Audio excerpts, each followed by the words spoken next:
Les voy a explicar los conceptos económicos básicos para que entiendan en qué radica la discusión sobre la reforma pensional, porque de fondo el problema no está en si se le aumenta el subsidio a los adultos mayores, sino sobre cuántos años podría mantenerse la reforma que se apruebe antes de que comencemos a discutir una nueva reforma, porque eso va a pasar.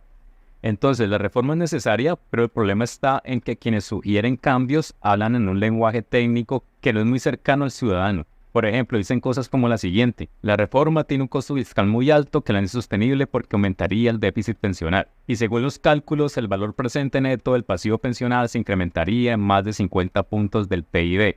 Ahí pues ya todo el mundo quedó loco. Pero quedarse solamente en la discusión política es un error, pues muchos de los congresistas que están discutiendo el tema llevan años trabajando, entonces seguramente van a entrar en la transición, entonces no les preocupa pues lo que vaya a pasar de aquí en adelante, ya tienen asegurada su pensión. Pero así no queramos, la discusión pensional es un tema muy técnico, pues finalmente el gasto de pensiones es uno de los más altos de todo el presupuesto nacional. Entonces la realidad cuando se hace una nueva reforma no es para añadir privilegios, sino por el contrario, para quitar los privilegios que se dieron en el pasado y que ahorita salen muy caros para que el Estado los pague. Bueno, entonces el primer concepto es el Producto Interno Bruto o PIB, que en pocas palabras es la suma de todo lo que se produce dentro de un país durante un año. Entonces, dependiendo de cuánto aumenta o disminuye de un año al otro, es que se calcula el crecimiento económico. Entonces, este ha sido el comportamiento del PIB en billones para los últimos años. Venía creciendo hasta el 2019 al 3.2%, pero en 2020 cayó debido a la pandemia. Luego hubo una muy buena recuperación en 2021 y 2022 y ya para el 2023 casi no creció y para el 2024 también se proyecta que va a tener un crecimiento muy bajito. ¿Por qué es importante este concepto? Pues porque cuando estamos comparando entre diferentes años debemos tener un valor de referencia. No podemos comparar, por ejemplo, algo que hace 20 años costaba 1,000 pesos con lo que puede llegar a costar hoy en día sin tener en cuenta que los ingresos también han aumentado.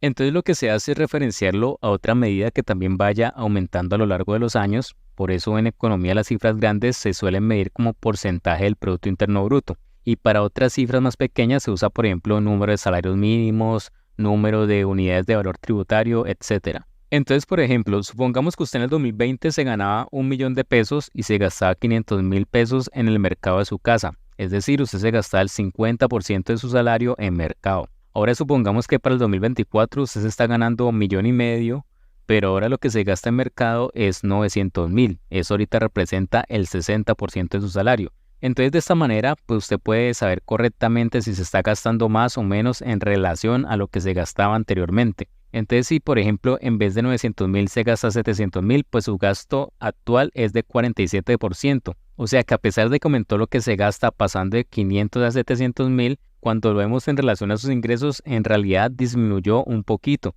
Entonces cuando uno tiene los datos para todos los años pues puede ir viendo cómo va subiendo o bajando sus gastos en realidad. Entonces justamente eso es lo que hace el país, todo lo compara en relación al Producto Interno Bruto.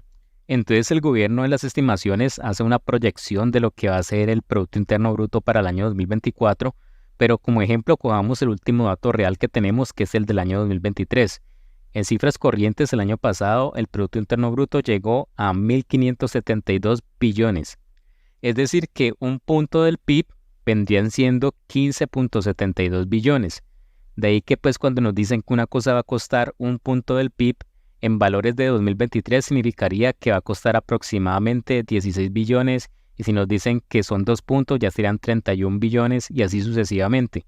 Ahí entonces teniendo claro este primer concepto ya sabemos que cuando nos hablan de que la reforma pensional va a pasar de un costo para el Estado de supongamos un punto del PIB a 4 puntos del PIB, es como si para este año el gobierno pasara de tener que sacar 16 billones del presupuesto a sacar 63 billones, por ejemplo.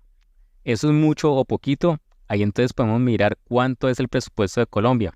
Entonces en el próximo video les hablo de eso, ¿listo? Hablamos pues, chao.